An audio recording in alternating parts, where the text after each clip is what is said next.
Hi there berries, welcome to my BARD support guide. If you're not familiar with me, I've done lots of other support guides, not just on terms of individual champions, but for general tier lists for each patch. And I've got some high ELO gameplay sessions from my live stream on the YouTube channel as well. Feel free to check that out if that takes your fancy. BARD is one of the last ones, not the last one, but one of the last support champions I've decided to do for these guides. Problem with BARD is that he changes a lot in terms of what people decide is the meta on him, in terms of what builds that you should be taking. In terms of BARD, as you'll see maybe why in the spells later on when I talk about him, he doesn't really have the best scalings in particular anything. He's a very unique champion. And honestly, values in terms of AP, AD, tank stats aren't really as useful on him as other champions. So we'll cover two rune builds. One that is currently most popular at the moment as of 10.16, which is a Guardian build. We'll talk about another build that I think you might enjoy trying to play in solo queue as well, an electrocute build. But there are other builds out there as well, such as Phase Rush and Unsealed Spellbook. There are many different rune builds on BARD to try out, but I'll just show two that I'd recommend, particularly if you're a new person playing BARD. These will get you a good start, and if you want to try something more experimental in the future, you're obviously free to do so. Starting off with the most popular build currently played, particularly by pro players at the moment, but you can obviously play this in solo queue as well, is the Guardian Domination secondary tree build. So you start off with the Guardian, you move into Font of Life. Font of Life works quite nicely as when you pick up more meeps, which we'll talk about later on, you'll have not only slows, but you'll have an AoE slow. Also you have crowd control on your Q as well. So the Font of Life stacks, generally Font of Life in itself is generally not great, but being able to apply it to multiple people at the same time on a team fight could potentially, save someone's life. And the other options there being Demolish is generally pretty bad because BARD doesn't have generally the highest health pool, and Shield Bash you'll get no value at all. So Font of Life is generally the one that people would prefer. Also, this kind of allow you to buy an Ardent Censer later on. Ardent Censer works with Font of Life on that debuff, but it's not an item that you necessarily would pick up on BARD still, but gives you that option. Bone Plating is my favorite personal preference here. Second Wind or Bone Plating is really your option. If you're going up against a hard engage like a tank, then Bone Plating will win.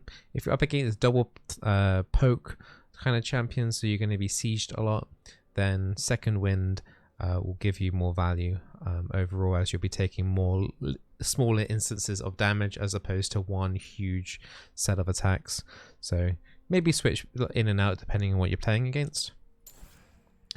Revitalize, BARD's heals got nerfed a little bit in 10.16, but Revitalize is still an okay option for your shrines. You could always take Unflinching if you want to, in terms of reducing the amount of crowd control that's affected upon yourself with the extra tenacity boost. Overgrowth generally isn't that great as you'll be moving around a lot, so you won't be getting close to too many minions generally, so you'll miss out on the bonus health stacks from that. But generally Revitalize or Unflinching are the better options here. Domination secondaries, zombie wards. As you'll be moving around a lot around the map with BARD, you'll have a lot of dead zombie wards around. Very easy to get extra vision with the zombie wards there, as well as you're clearing them out. So with your oracles later on, very good rune overall. You could also do eyeballs. I wouldn't really suggest overall, but you could do Ghost Poro as well. When your wards expire, they leave a little Poro, very similar to the Zombie Ward in some essence, but I think Zombie Ward is generally slightly better for BARD. Relentless Hunter gives you increased movement speed when out of combat. That increases further when you get assists or kills on enemy champions, unique enemy champions, up to 5 stacks. So once again, furthermore helps you with your roaming abilities. And then in the stat runes, this should be largely the same for most of your games. You will always want the extra auto attack speed, as Bard actually utilizes a lot of attack speed and will help you clear out wards a little bit faster as well. Adaptive force damage on your second, and then whatever you're playing up against bot side. If you're going against double casters in the bot lane, you want to change that to magic resistance. Otherwise, generally, it's going to be the armor. There's some similarities between this one and the Electrocute build. The Domination Zombie one and the Relentless Hunter are the same. You've got Electrocute there now as well, which will also help burst damage in the laning phase quite nicely. And then also you have Taste of Blood, which gives you a little bit of sustain in the laning phase with some extra heals. And then Inspiration secondaries, you've got Biscuits there for more mana and more health sustain during the laning phase, and Approach Velocity works with your Meeps and your Q ability as well. So this is quite a more aggro build, so you're looking to chase the enemy a little bit more. So Approach Velocity can help get towards those fights, help chase people down, and catch people out. So it's a really aggressive build. So I quite like this one quite a bit in solo queue, especially once you get used to Bard a bit. You can be quite aggro with this kind of setup here, and vet the same stat runes at the bottom. So you can see some similarities at least between the two separate rune builds, but I prefer Electrocute, but Guardian is absolutely fine to do, and honestly I'd probably recommend you do Guardian when you first start out playing Bard. What we're going to do now, as we usually do in these guide videos, we're going to head straight over into the practice tool, and we'll start talking about items and skills and just generally what to do.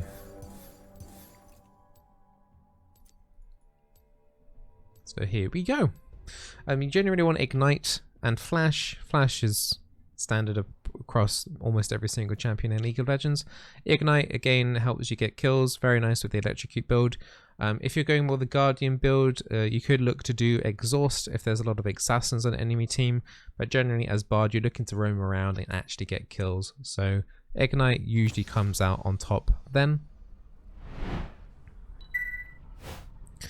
And now what we want to do is clean up my screen up a little bit for you guys. And the first thing we'll talk about is the items. So I'll just give myself a lot of money here.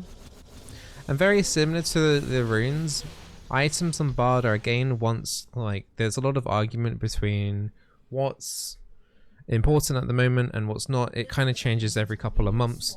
So don't feel too bad if you're not necessarily taking the same items as a different Bard. A lot changes on Bard patch to patch, and people find different things that they like, and as we mentioned at the start, stat values don't really matter too much on Bard overall, but generally you're looking towards either Boots of Swiftness or Boots of Mobility first item to roam around. Should probably cover the starting actually item first. Relic Shield, make sure you get those cannon minions in the laning phase. You won't be generally looking to be too aggro if you're playing the Guardian build. Even if you're being aggro with the Electrocute build, Spell Thieves isn't necessarily worth it at the moment still. You get extra mana in the laning phase by picking up these little chimes, which we'll talk about more. So the mana on the Spell Thieves isn't as necessary, but you could look into going Spell Thieves if you were going in the Electrocute build. But for the Guardian build specifically, Relic Shield only. First recall, you're looking for those boots upgrades, so you're looking to buy Boots of Swiftness or Boots of Mobility. Boots of Swiftness are much better in combat, so it will help chase you down the enemies, whereas if you as soon as you hit getting in combat, those Boots of Mobility, that you're going to lose the extra movement speed. And you're getting a lot of extra movement speed anyway from things like Relentless Hunter, so you don't really need to go fully into the Boots of Mobility. Swiftness is generally a good chunk better. Now for extra items here, there used to be a very strong build which people used to take was Deadman's Plate into Rapid Fire Cannon. And then it sounds really weird. It kind of is really weird. People still do this build. The Deadman's Plate gives you more movement speed, and then when it gets fully charged, you're going to do more damage on the auto hit that you do once it's fully charged. And then the rapid fire cannon gives you a lot of range and also gives you bonus attack damage, magic damage on that auto hit when that one is fully charged as well. So the power of those two items combined, you're generally getting off a big slow and damage spike on the first initial hit, particularly on a squishy target. Getting a lot of extra attack speed here as well, so when you have more meeps from your passive, which we'll talk about later, you'll be able to offload more meeps quicker as well and do more damage at the start of that. Other item builds that are starting to pop up as well is starting Shirilias, and then maybe going in a more support enchanter type route with Athene's and Holy Grail and Redemption. Those items are fine too. Honestly, you can just kind of pick and choose on what you want to play for the fights and to find out what suits you. So generally the Electrocute build, Dead Man's Plate and Rapid Fire Cannon tends to do better. In the Guardian build, Shirilias into Athene's and Holy Grail into Redemption generally is more popular. But honestly, there isn't really a wrong choice on Bard. You can experiment with some kind of other things as well. Knight's Vow, Locket I wouldn't advise because you won't have much bonus health necessarily. Twin Shadows is good at catching people out, but you've got some fun things that you can do here. So with the Shirilias, that's an on use where you boost everyone around you's movement speed so it can help engage a little bit quicker. The Athene's and Holy Grail builds up blood charges. When you do damage, they get stored into the item, and then when they next pick up a shrine or get healed from the Font of Life, a portion of that your blood charges will be then used to heal your allies. So that's a nice little Athene's and Holy Grail is nice in terms of people getting additional healing from your Font of Life. And then Redemption is a good like long range heal slash damage in a team fight. Just fairly cheap, a little bit of cooldown reduction. Very nice little enchanter item there as well. So you can go into the more shieldy enchanter route or the DPS build. Next we were talking about the abilities and the skill orders. So skill orders is maxing Q, then E, then W on Bard, and obviously taking your ultimate whenever you can. So Bard's passive is Traveler's Call. Whenever he picks up 5 of these chimes, he gets an extra buff on his meeps. So you can see that little guy there. On my next auto attack, whenever you got one of these up, you'll do bonus damage and an extra effect depending on how many chimes you picked up during the game. So at the start it's just bonus damage. Once you pick up your first 5, it's a % slow. And as you get throughout the game, you get AoE slow, you'll have more meeps, you'll have reduced cooldown on the meeps so they'll spawn faster.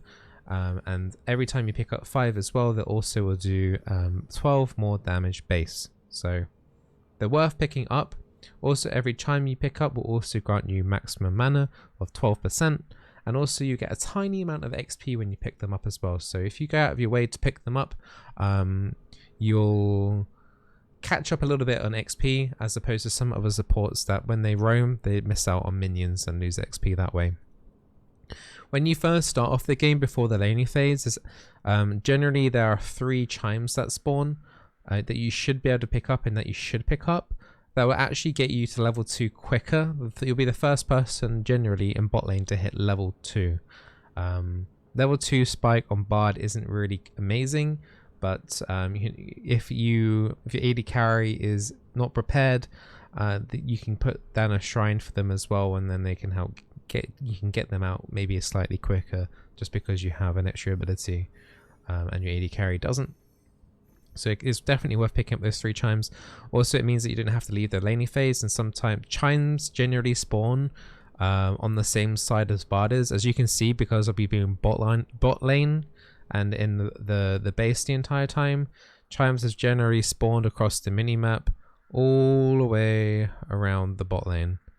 If we were actually waiting up around here, they would have spawned more along the top side. As they start filling up on the map, and then slowly they start spreading over to the enemy team side of the map, and etc, etc. So a lot of exploration to do when you're picking up chimes.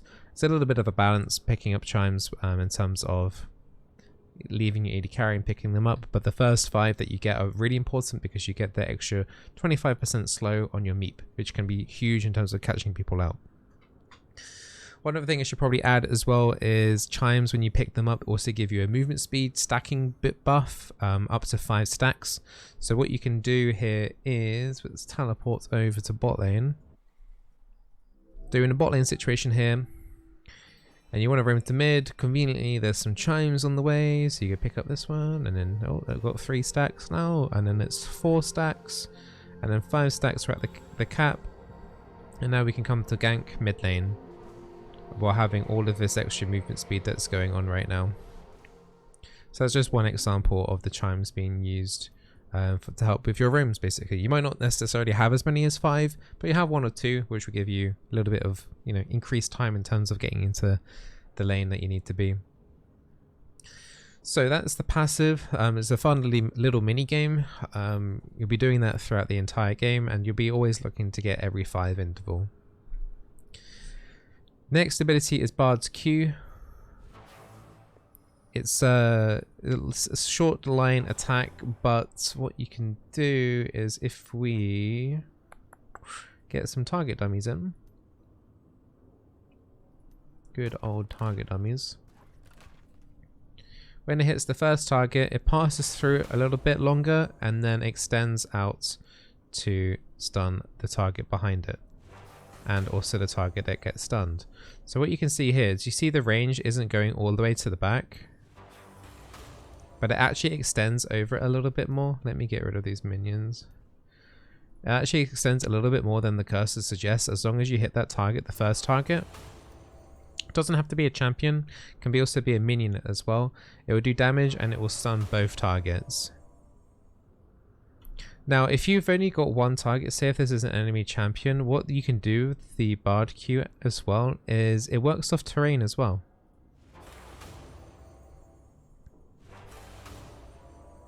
So it will stun the target, and then as long as it reaches into terrain, it will stun them. It will always stun them, by the way. So if they get clipped by this, and just before it lands to the wall, if they flash, it will still stun them. As soon as that graphic is played, the little bard face on the wall, this target will be stunned no matter what it does. If it flashes, etc, etc, unless they have a black shield, then they won't get stunned necessarily, unless the damage has been popped. There's some really weird instances where if the gap between the unit, say for example on Sivir, her spell shield, if the gap is quite long in between her and the wall or another unit, then it will actually, the damage portion will be blocked, but then the stun portion will come through. Very weird interaction, but if both units are very close to each other, it will kind of check as like 1 damage and 1 stun, and it won't, the stun won't come through. It's kind of tricky to explain in voice, but you'll see it. Once you see it for the first time, you'll understand. You'll remember what I've said. But that's a specific case against Sivir, and against the Morgana Black Shield, as long as the Q damage pops the shield. So yeah, the Q does a decent amount of damage in the lane. If it doesn't actually hit a target or terrain, it's a slow instead. Still does damage, but then it's just a slow, a 60% slow. Still okay, but obviously you want to still go for that stun. It doesn't have to be champions. You could have like, the champion could be the number 1 here, and it could be a minion or a wall, or it could be minion then champion. As long as it's 2 units or 1 unit plus terrain, it will stun the unit affected by the Q. The next ability on Bard's spells is W, is the shrines. So Bard can only have 3 of these up at one time. They take a little while to channel. I believe it's 10 seconds. Yes, 10 seconds to charge up. So the initial heal is kind of minor. So at 5 points it's 150 base, but if you let it wait for 10 seconds, it will heal up all the way to 215. When you pick up this heal as well, you'll get a little burst of movement speed. It's not much, but it can be noticeable. The movement speed is still the same, no matter how long it's been on the floor for. It's just purely based on the heal. This is arguably one of the weakest spells in the entire game, But what you can do, if you really wish, you can start this ability level 1, put a couple of shrines for your jungler, or for your top laner, or for your AD carry. So you can put a few chimes down here if you wish, if you're up against a really tough hard engaged composition. And then you can then take your Q level 2. It's an okay little perk for those very early, at the very early start of the game. Bard's E. Okay, so before we talk about his tunnel, I would highly advise you, if you use Smartcast, to actually turn it off for this, because there are some slight bugs where tunneling, you can spawn some very, very tiny tunnels, which are bad. But Bard's tunnel can be used through all structures and walls in the entire game. You go in one way and out the other. All allies and enemies can take this.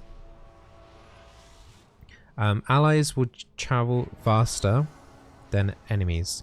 So if you and enemies take the tunnel at the same time, you'll be able to come out faster, and then you can then do a Q behind yourself, stunning the enemy to the terrain. So that's like a basic tunnel combo there. One of the best things about Bard when you're coming after a respawn is that you can tunnel you and your AD carry back into bot lane. So if you position your mouse properly in this terrain, you can actually take your tunnel from the spawn all the way over to the inhib, and it saves you a good chunk of time. Sometimes if you're in a spicy situation in the bot lane, you can actually kind of do a tunnel back. This one's much harder though. If I can remember exactly, I mean that's okay, but I think we can get longer than that. Yeah, that's a decent sized tunnel, at least back from tier 2 turret to tier 1 if you're looking at getting towered over in this situation. You can do that tunnel the same on the other side of the map as well, and there are plenty of large walls in the jungle here as well. One rotation with tunnel when you're being aggressive I like to do, because a lot of people don't realize that you can do this. But say if you're on this tier 3 turret and you want to rotate, you can actually tunnel down these walls and do a good rotation off that way. Pretty neat, huh? Once upon a time, before these gates were in, you could actually go straight from here to there. I was a bit disappointed that they added those in. A little bit of a Bard nerf. But yeah, this doesn't do damage. It just helps you get around the map quicker. Can help you get it behind it in flanks and you know, get your team away as well from certain situations. It can help get your jungler in position to steal objectives as well. So there's a lot that you can do with this tool. There's a couple of other tricks in the bot lane I should probably show you. Since they've added these alcoves in, you can do tunnels from this section here back to your turret as well. So if you're seeing the enemy jungle come down here, excuse me, you can then come down into here, tunnel through, zoom down, and you're almost back to your turret. You can do the same to here as well.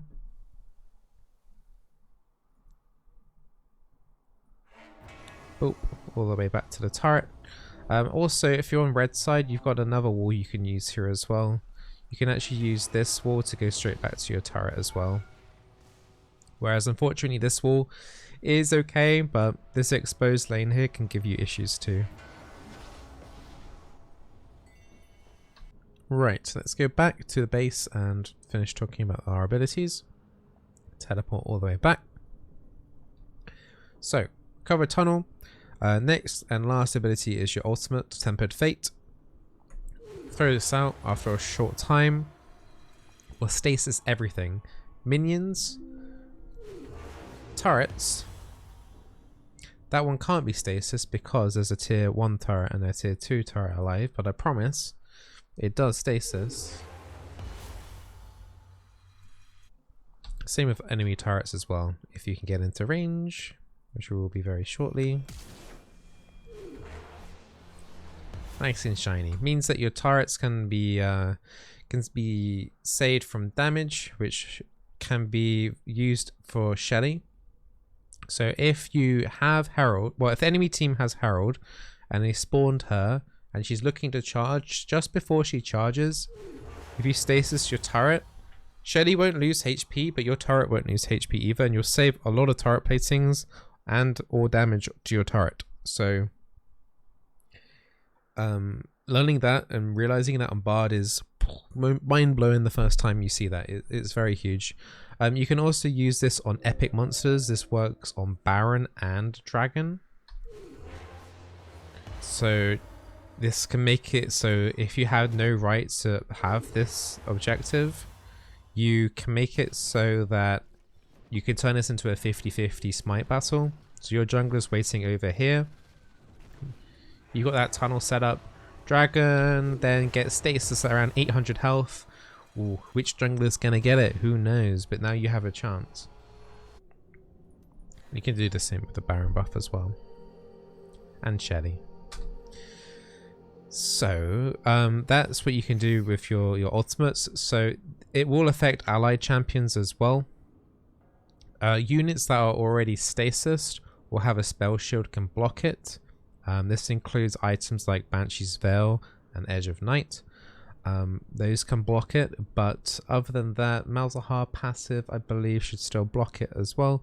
There might be one or two other minor ones, but on the whole, your ultimate is going to stay. If you throw this out, this is like the most powerful tool in BARD, but also will screw you and your team over a lot when you're first learning BARD, because what you'll find is that your team uses a big ultimate cooldown and then you stasis, and it kind of cancels everything that your team just did, and then it can be really bad. So you got to learn when to use this. So ideally you're using this in a choke point where the enemy is gathered, and ideally you hit a couple of squishies with this, because as soon as you land that, your team has a couple of seconds to maneuver and then try and then use that timing to instantly crowd control the enemy as soon as they come out of the stasis effect.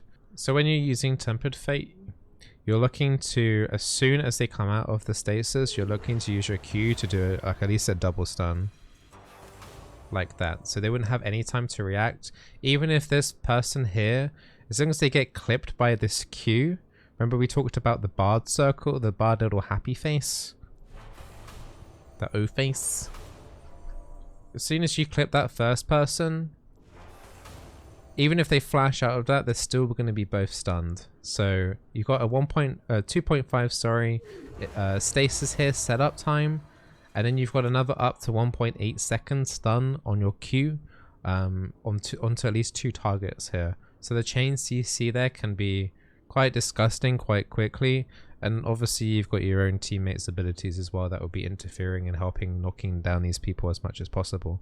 So in AoE compositions in particular, say if you've got like an Orianna or a Malphite, this is just going to set up like crazy for your team. Even if it's quite far away, the range on Tempered Fate is quite fast. So say if you're like but around this distance here and you still land this double stasis, you get your tunnel in and then you get into range, and you can make up the distance with your tunnel and a flash if needed. One thing I should add as well, I don't think I covered in my runes in the Font of Life, it does actually apply Font of Life on the stasis. See those green leaves? That's the Font of Life debuff. So yeah, this is the thing I would advise you to practice the most in a practice tool, is learning to do Tempered Fate and then timing your Q as best as possible to then get it as close to the coming out of stasis and then landing your Q as quickly as possible. Because at the start, it does take a little time getting used to.